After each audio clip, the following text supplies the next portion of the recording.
I must write this diary in secret and in absolute confidentiality.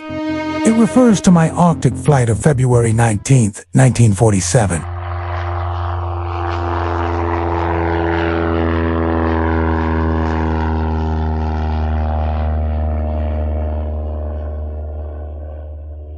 I do not have the freedom to disclose the following documentation. It may never see the light of day, but I must, in any case, fulfill my duty and recount it here, in the hope that one day all may read it. In a world where the selfishness and greed of certain men can no longer suppress the truth, ice and snow expanses beneath us, yellowish colorations observed, with linear patterns, coarse, altered for better examination of these colored configurations. Also observed, purplish and pinkish hues.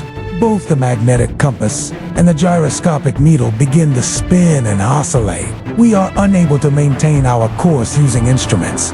We mark direction with the sun compass. Everything still appears in order. The controls seem slow in response and have a sluggish quality. Yet, there is no indication of icing. 30 minutes of flight have elapsed. There is a mountain range ahead. It is no illusion. It is a mountain range that has never been seen before. We alter the altitude to 1,400 feet and make a sharp left turn to better examine the valley below. It is green, with moss or a type of tightly packed grass. The light seems different. I cannot see the sun anymore. We make another turn and spot what seems to be a large animal below. It appears to be an elephant. No, it resembles a mammoth. This is incredible. Descending to 1,000 feet, I pick up the binoculars to examine the animal. It is definitely a mammoth or an animal very similar to it. We continue to descend. We notice more green land. The external temperature indicates 74 degrees Fahrenheit. We continue our descent and spot what appears to be a city. This is impossible. The airplane seems light and strangely buoyant. The controls refuse to respond. My God! From both sides of the wings, a strange aircraft is approaching. They are rapidly closing in. They are disc-shaped and glowing with a radiant amber color. They are so close now that I can see the insignia on them. It is a type of swastika. Fantastic. Where are we? What has happened? I pull the controls again. They do not respond. We are captured in an invisible force of some type. Our radio crackles and a voice comes through in English with a slight Nordic or Germanic accent. Admiral, to our domain.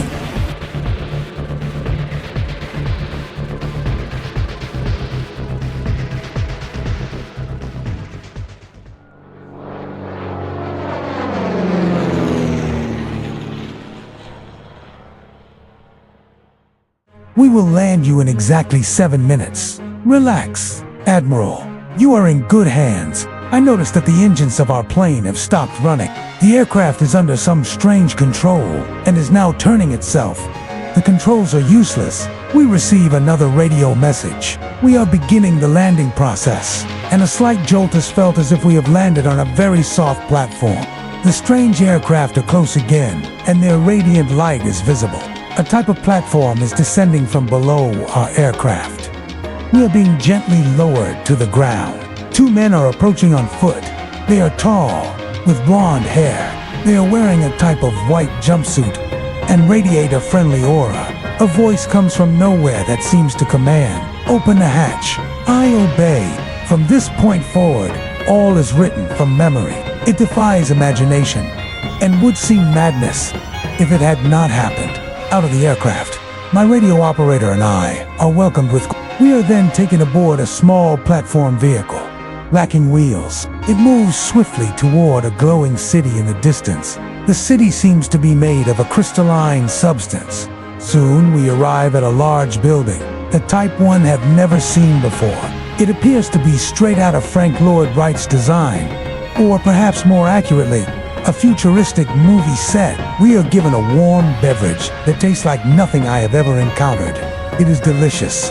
After approximately 10 minutes, 2 of our hosts arrive to escort us. We walk through a luminous corridor that seems to be made of. One of the beings motions for us to stop before a large door. An inscription appears above it that I cannot read. The great door slides silently open. I am beckoned to enter. One of my hosts says softly, "Have no fear, Admiral. You ought to have an audience with the Master."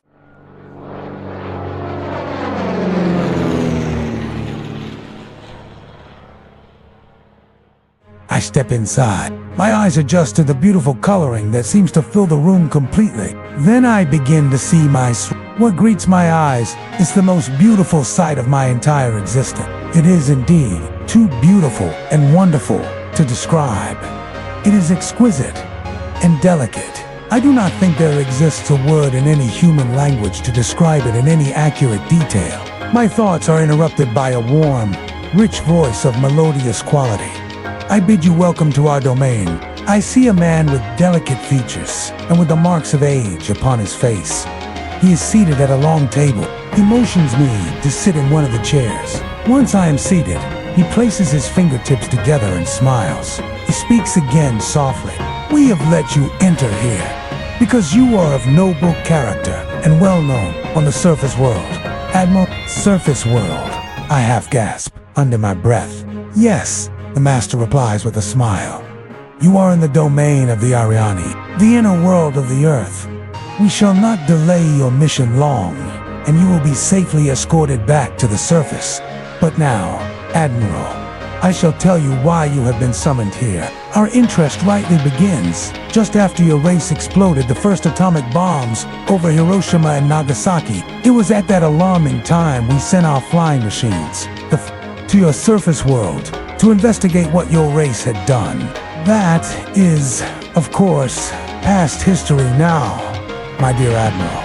But I must continue. You see, we have never interfered before in your wars and barbarity, but now we must. For you have learned to tamper with a certain power that is not for men, namely, the atomic energy. Our emissaries have already delivered messages to the powers of your world, and yet they do not heed. Now you have been chosen to be witness here that our world does exist.